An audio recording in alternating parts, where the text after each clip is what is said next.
Boa noite, turma. Tudo bem com vocês? Então, vamos começar a nossa aula, tá bem? De fisioterapia geriátrica. Essa aula tá gravada e depois eu vou disponibilizar o link para vocês da aula, tá bom? Fisioterapia aplicada aos idosos portadores de doenças traumato-ortopédicas. Nós vamos falar um pouquinho hoje sobre algumas patologias que vão envolver principalmente ali o público da terceira idade, tá bem? Vamos começar então. A primeira patologia é a síndrome do impacto. Síndrome do impacto, ela vem acometer aí a articulação do ombro. É um processo patológico, musculoesquelético, que é progressivo. Ele é caracterizado pela diminuição do espaço subacromial, com alterações nas estruturas que envolvem aquela articulação. Eventualmente também envolve a articulação acromioclavicular, alterações nos ligamentos coracoacromial, compressão de bursa subacromial e também envolve ali o tendão do manguito rotador, o tendão da porção longa do bíceps braquial e também comprometendo a funcionalidade do músculo deltoide. Então, são algumas das alterações que podem ser envolvidas na síndrome do impacto. Mas, principalmente, o comprometimento do tendão do manguito rotador. Outras causas que também predispõem ao desenvolvimento da síndrome do impacto. Então, causas relacionadas com a função da cintura escapular, por exemplo, contraturas, frouxidão de cápsula articular, anormalidades com a movimentação da escápula. E também as alterações estruturais do próprio acrômio, como má formação, alterações de alinhamento após uma fratura, alterações ósseas de origem reumática também. Aí nessa imagem nós vemos várias possibilidades ali do acrômio, um acrômio plano, um acrômio curvo, um acrômio ganchoso. Então, essas modificações mecânicas podem também predispor à síndrome do impacto. Primeiramente, vamos fazer aí uma revisão da anatomia e da cinesiologia do ombro. Vamos relembrar quais são as estruturas que vão estar aí envolvendo o ombro. Nós temos o tendão do manguito rotador, que vai incluir anteriormente o tendão do músculo subescapular, superiormente o tendão do músculo supraespinhal, posteriormente tendões do músculo infraespinhoso e redondo menor. Esses três últimos, tendão do músculo infraespinhoso, redondo menor, supraespinhoso, eles vão estar inseridos no tubérculo maior do húmero e no ligamento transverso. O músculo subescapular vai ter ali o seu tendão inserido no tubérculo menor do húmero. A ação dos músculos infraespinhoso, redondo menor, subescapular e também da porção longa do bíceps braquial, juntos eles vão formar um conjunto de músculos importantes para a depressão do ombro, e isso previne um impacto superior ali na região do acrômio que pode ocasionar a síndrome do impacto. Que é uma imagem dos músculos do manguito rotador, né? O infraespinhal, supraespinhal, redondo menor, subescapular.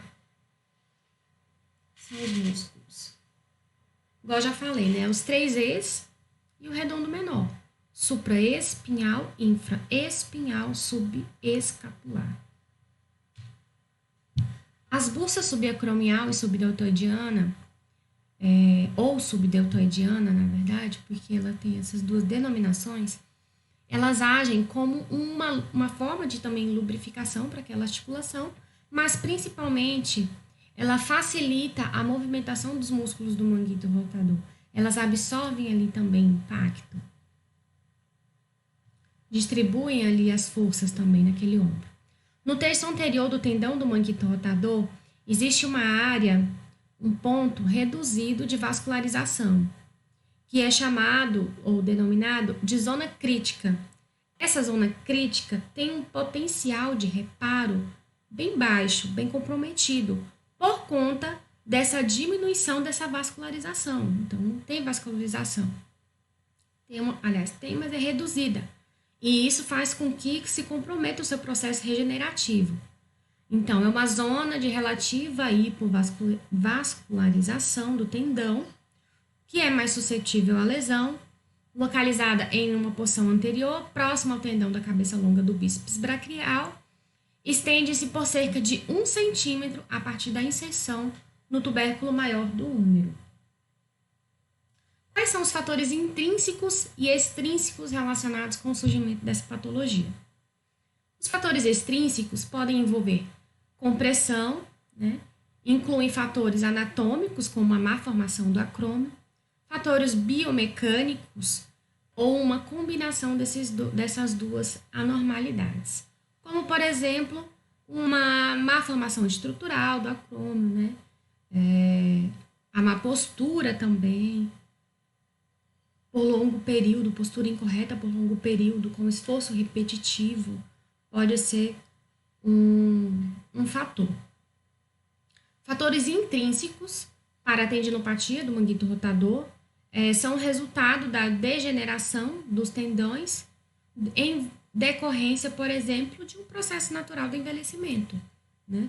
Com o envelhecimento natural, o envelhecimento fisiológico, o tendão ele passa também a degenerar, assim como tudo no corpo, como os ossos, as articulações, o próprio músculo. Então, os órgãos internos, os neurônios, tudo no corpo vai envelhecendo. E não é diferente com o tendão. Quais são, então, os estágios dessa patologia? Ela possui aí 3 estágios. O estágio 1 vai acontecer o edema, que é o inchaço, pode ocorrer hemorragia, pode ter a presença de dor também, e é uma dor que vai limitar o paciente quando ele movimenta. Então, na tentativa de movimentar, ele sente aquele desconforto agudo, aquela dor intensa, e isso vai limitar a movimentação do ombro. No estágio 2, ocorre fibrose e tendinite. Então, fibrose é aquele processo já de regeneração, fibrosou, e aquela área de fibrose, ela diminui a movimentação também, por ficar ali mais espessa, né? E aí diminui também a movimentação daquele ombro, a amplitude de movimento. E a inflamação propriamente dita do tendão. No estágio 3, que é um estágio mais grave, pode ocorrer a laceração do manguito rotador, ou seja, o rompimento ali das fibras. Ali pode ser a nível muscular, entre músculo e tendão. E rupturas do tendão do bíceps braquial, por exemplo, e também esporões ósseos, que é aqueles ganchos, né, parecendo bicos de papagaio. Forma ali aqueles pequenos esporões, e esses esporões podem também pressionar as estruturas ao redor.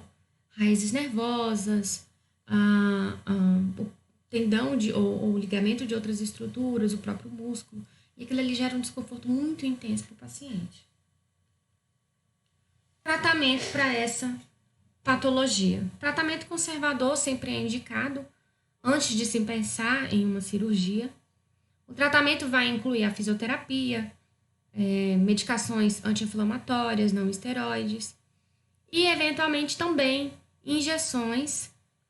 São aplicadas ali soluções injetáveis, subacromiais e anestésicas, mas elas têm um resultado muito temporário, né, e muito relativo. Alguns pacientes meus mesmo, que já fizeram infiltração, assim, relata pouca melhora, né, em poucos casos que realmente, porque é temporário, né, é temporário. Após 6 a 12 meses de tratamento conservador, com medicação, fisioterapia, e comprovação por exame de imagem que não ocorreu melhora, não teve evolução no tratamento, aí sim a cirurgia é pensada. Como que é feita, então, a avaliação do idoso que tem uma suspeita de ruptura do manguito rotador? Nós vamos colher a história clínica desse paciente, com sintomas, qual foi o nível do comprometimento funcional daquele ombro, se ele já fez algum tratamento anterior, cirurgia, medicação, infiltração, a própria fisioterapia, avaliar a dor desse paciente, avaliar também a amplitude de movimento, tá? Eu tô seguindo aqui a ordem do livro, o que teve no livro de vocês, Fisioterapia Geriátrica Prática, tá bom? E o quadro clínico desse paciente? O quadro clínico vai envolver rupturas agudas, crônicas ou também episódios agudos de rupturas parciais.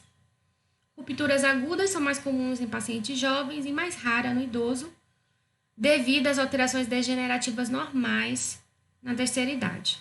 No idoso, a lesão, ela geralmente se torna crônica, caracterizada por dor persistente e progressiva, diminuição da mobilidade daquele ombro, e é uma dor que ela piora à noite, devido aos movimentos realizados acima ali do nível do ombro, acima do nível da cabeça ao longo do dia.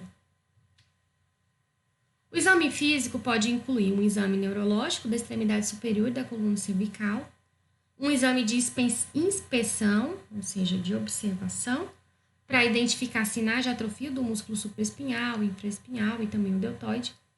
A amplitude de movimento também pode ser testada de forma ativa, de forma passiva, sempre comparando o movimento com o lado contralateral, tá? Movimentos de flexão e extensão de ombro, rotação interna, rotação externa, abdução, adução, tá bem? Pode utilizar aí a goniometria para fazer essas mensurações. A redução da amplitude de movimento ativa do paciente pode sugerir um comprometimento do manguito rotador, enquanto que ambas as reduções, tanto no movimento passivo quanto ativo, pode me indicar uma rigidez articular acompanhada de outra patologia chamada de capsulite adesiva, ou também chamada de ombro congelado, tá bem? Pode-se fazer com o paciente um teste de força muscular, incluindo prova de função muscular, para músculos individuais e também para grupos musculares que vocês já estão cansados de saber, que a gente já viu várias vezes, tá bem? Tem até um roteiro de aula, acho que foi do início aí da avaliação geriátrica, que tem uma tabela bem grande falando de avaliação de força muscular. Teste de queda de braço. O teste de queda de braço é um teste específico, tá? Ele é indicado para avaliação da laceração do músculo supraespinhal e o impacto do subacromial. O que a gente vai fazer? Vai pôr o paciente em posição ortostática, em pé. O fisioterapeuta fica ali em pé atrás do paciente e segura o punho do paciente passivamente até uma abdução ali a 90 graus de ombro, tá? E então, a gente solta o punho do paciente, solta o braço do paciente e pede para o paciente abaixar esse braço. Vamos observar. O teste é positivo para laceração do músculo supraespinhal quando o paciente ele é incapaz de baixar o braço lentamente. O braço desce rápido, desce com tudo, como se estivesse flácido, sem força, sem estabilidade. Então, a partir do momento que soltou o braço, pum, o braço cai, sozinho, sem o paciente ter feito esforço para isso. E a fisioterapia no pré-cirúrgico? A fisioterapia no pré-cirúrgico, ela basicamente vai tentar aliviar o desconforto do paciente, manter ali uma amplitude de movimento e trabalha também o fortalecimento muscular, mas de forma mais cautelosa, de acordo com a limitação do paciente. A fisioterapia pós-cirúrgica vai trabalhar melhora dessa amplitude de movimento, ou a manutenção dessa amplitude, diminuição da dor do paciente também, que já vai ter diminuído quase que 100%, e também o fortalecimento muscular. Tá, nós finalizamos aí essa primeira etapa falando de síndrome do impacto, e agora nós vamos falar sobre lesões meniscais, lesão do menisco, que é muito comum aí com os idosos.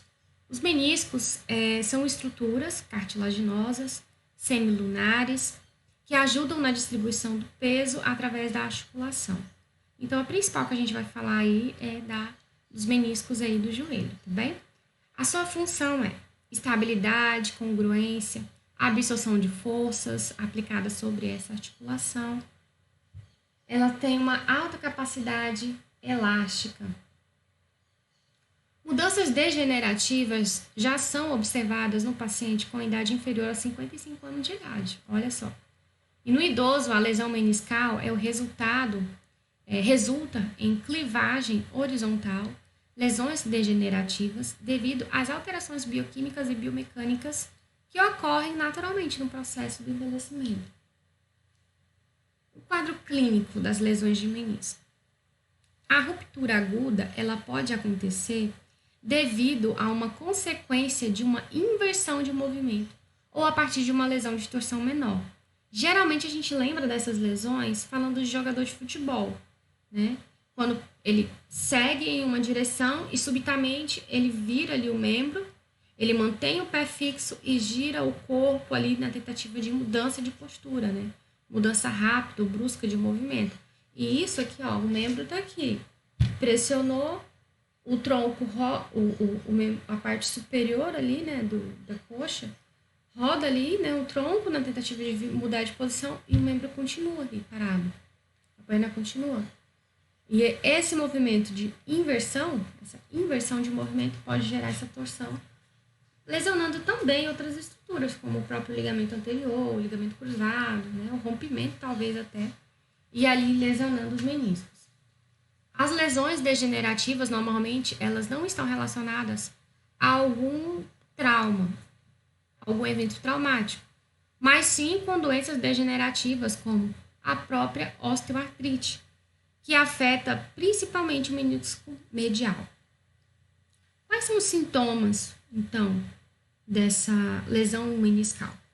A dor local, principalmente a sensibilidade na linha articular, sinovite, que é a inflamação da sinove, sintomas mecânicos como também o travamento do joelho. O paciente caminha e sente que o joelho trava, o joelho falha. O exame físico do paciente, nós vamos avaliar a sensibilidade da linha articular, que é um dos sintomas principais relatados aí, além da presença da atrofia do músculo do quadríceps e a presença de edema articular, sabe aquela patela flutuante? Parecendo que está dentro da água, então, aquele edema, aquela patela que flutua. Tem vários exames que nós podemos realizar com o paciente. E alguns testes específicos, como o teste de Aplin no joelho. No teste de Aplin, nós vamos posicionar o paciente em decúbito ventral, barriga para baixo. O joelho que vai ser testado em uma flexão de 90 graus, nós vamos ficar ali em pé ao lado da maca, segurando ali um membro do paciente. O terapeuta vai aplicar uma compressão axial junto ao pé do paciente, então ele vai comprimir e ao mesmo tempo ele vai fazer uma rotação lateral para testar o menisco medial, uma rotação medial para testar o menisco lateral. Então, joelho em um ângulo de 90 graus, compressão axial, rotação interna e rotação externa. Essas rotações elas devem ser executadas em diferentes ângulos, na tentativa de identificar dor no paciente durante o movimento e também estalidos, né? Aquelas parecendo que tem areia ali, sabe, umas pedrinhas ali no joelho. A seguir, o terapeuta ele deve efetuar a contraprova da positividade, fazendo-se quando se repete a manobra, aplicando uma força de distração. E caso a dor desapareça, é confirmado o sinal positivo para a lesão de menisco. Como assim distração? Tração, né? Antes eu estou comprimindo, na imagem. Antes eu comprimo, rotação interna e externa. E agora eu vou tracionar, fazer essa distração e fazer a rotação interna e externa. Tá vendo que o joelho do fisioterapeuta ele tá apoiado ali na coxa? Para quê? Para que não ocorra ali essa elevação daquele membro. Então, eu vou pressionar aqui com o joelho para dar uma estabilizada ali naquele membro e eu conseguir movimentar só a área que eu quero avaliar. Quais são os sinais e sintomas? O paciente vai apresentar dor na região do joelho, na fase da contração, mas também pode apresentar alguma dor na fase de tração, caso o ligamento contralateral também esteja lesionado. O terapeuta deve cuidar para que no momento do teste o paciente refira dor no joelho decorrente da compressão. Também deve-se observar que o teste pode ser duvidoso ao ser aplicado em um joelho com presença de inchaço ou alguma doença degenerativa. O outro teste é o teste de McMurray. Esse teste aqui. No teste de McMurray, nós vamos colocar o paciente em decúbito dorsal, barriga para cima. O joelho a ser testado em uma flexão de 90 graus. E para testar o menisco medial, o fisioterapeuta ele vai fazer uma flexão máxima de joelho com uma rotação externa da perna, segurando o retropé do paciente para exercer uma força axial, exercendo um estresse em varo para comprimir o menisco medial. A seguir, o joelho do paciente é passivamente estendido, o fisioterapeuta vai estender aquele membro. O teste dá positivo quando o paciente relatar dor localizada na linha articular, o examinador sentir um estalido ali, uma crepitação. Para testar o menisco lateral, o mesmo procedimento deve ser efetuado, mas com uma rotação interna de perna com estresse em valgo. Sinais e sintomas. Nesse teste, o paciente vai referir dor forte na extensão da perna, pois nesse momento vai ocorrer a passagem do menisco lesionado sobre o côndilo femoral. Outras formas também de avaliação são os exames de imagem, como a ressonância magnética e também um procedimento cirúrgico chamado de artroscopia, que é esse aí dessa imagem. Vai promover imagens internas desse joelho. Cirurgia. As cirurgias normalmente elas são cirurgias de reparação ou cirurgias de desbridamento. O tratamento conservador vai envolver medidas de repouso para o paciente, medicação também anti-inflamatória, não esteroides, e também o encaminhamento imediato desse paciente para fisioterapia. Na reabilitação, o foco é exercícios isométricos, em um primeiro momento, principalmente ali do músculo quadríceps, e exercícios para manutenção da amplitude de movimento. Tá. A terceira patologia e a última que nós vamos falar é sobre estenose lombar degenerativa. Então, eu listei ali as principais. Aliás, essa não é a última, tem mais uma ainda. Enganei. Tem mais uma, já estava esquecendo. A estenose foraminal é uma patologia na qual uma ou mais dos neuroforames eles vão se estreitar e assim eles vão causar um pinçamento ou um beliscamento, uma compressão, né, da raiz do nervo espinhal. Ela pode ser causada por infinidades de condições, geralmente associadas a alterações degenerativas da coluna. Ela pode ser causada devido a uma alteração congênita, geralmente nos pacientes mais jovens, desenvolvida também, geralmente em pacientes mais jovens, ou adquirida em pacientes mais idosos. Ela é marcada por sintomas nos membros inferiores, como a claudicação neurogênica. Tá vendo essa postura da segunda imagem? Quando o paciente ele faz essa flexão anterior de tronco, ele está descomprimindo a raiz nervosa e dessa forma ele alivia a dor. E aí ele adota essa postura. Vocês já viram pessoas andando assim na rua? Com essa flexão de tronco, principalmente idoso, né? Então essa é uma postura chamada de claudicação neurogênica. É um tipo de marcha, tá? Os sintomas do paciente de dor, ele vai piorar principalmente com o paciente em posição ortostática, em postura ereta, porque vai comprometer ali o forame dessas estruturas. Como que é o quadro clínico desse paciente? Dor é o principal sintoma. Sensação alterada ou fraqueza muscular. Que tipo de sensação? Formigamento, dormência, choque, dor irradiada, que são exacerbados, pioram quando o paciente caminha, e aliviados quando o paciente está em repouso, ou sentado, ou deitado, ou também quando ele faz a flexão do tronco. Geralmente, essa condição ela causa muita dor para o paciente, né? Dor, como eu já falei, choque, formigamento nas pernas, por todo o membro inferior, a nível ali principalmente do nível ciático, que vai até a região plantar.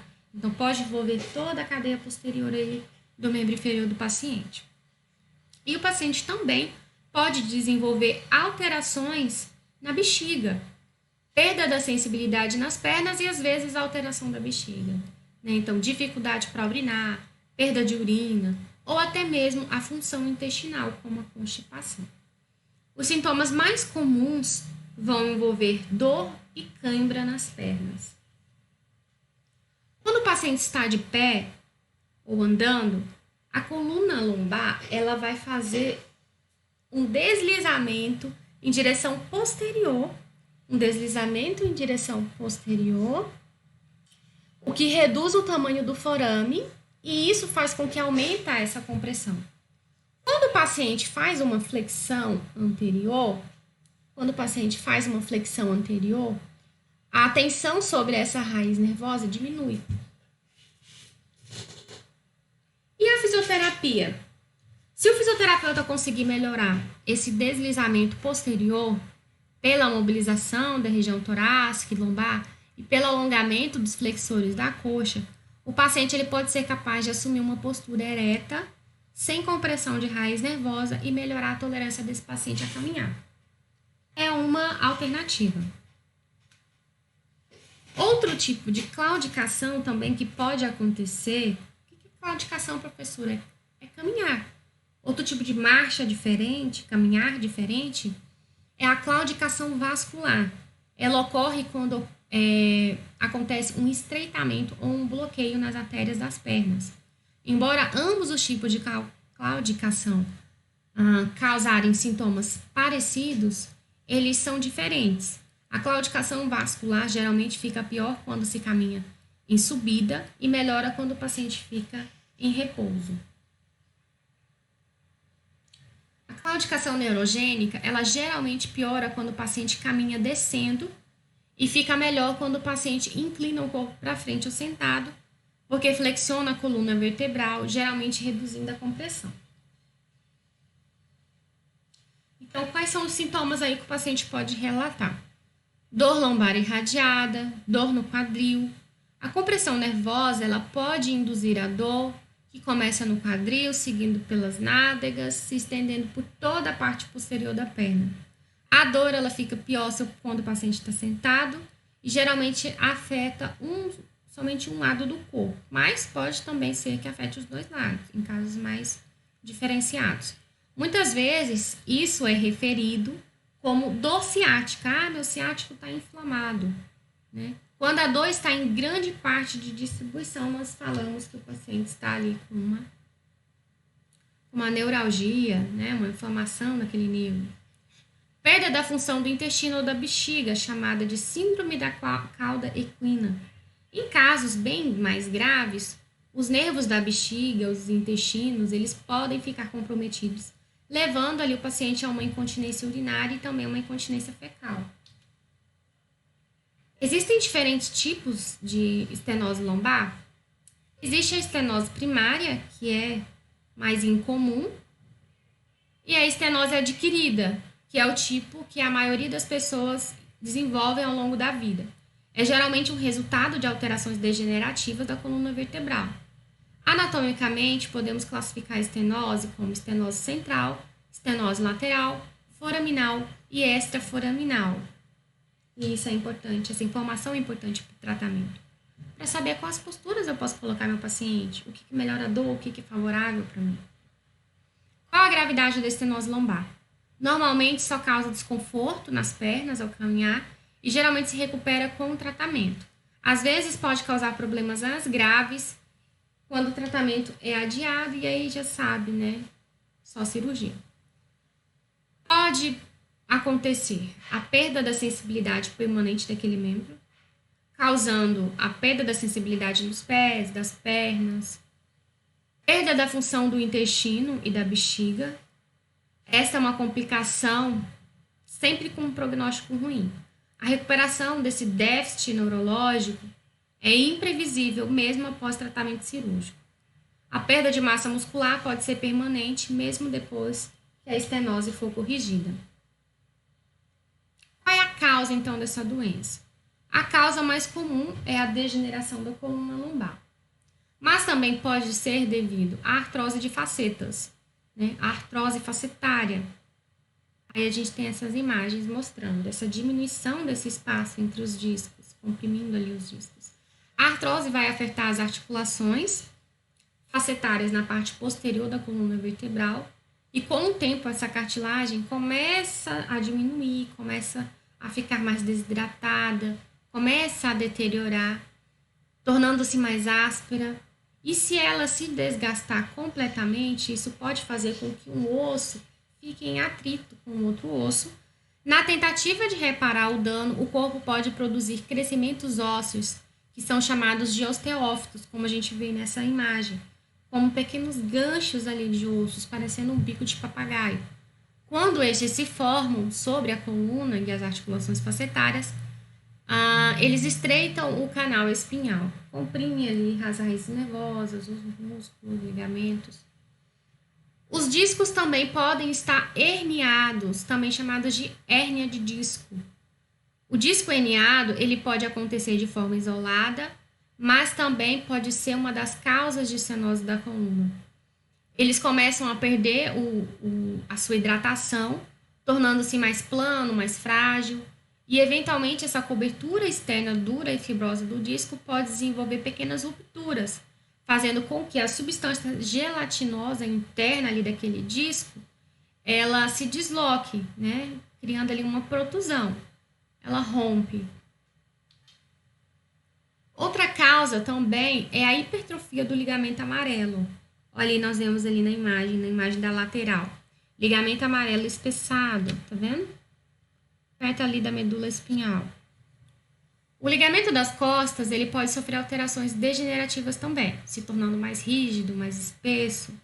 O ligamento que mais causa problema para a estenose lombar é o ligamento amarelo, né? Esse ligamento localizado no interior do canal lombar.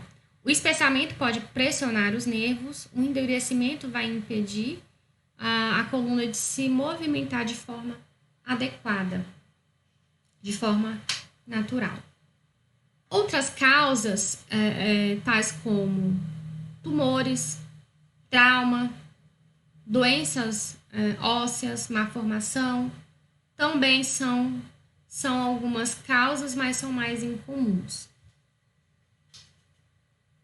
Como que é feito o diagnóstico desse paciente?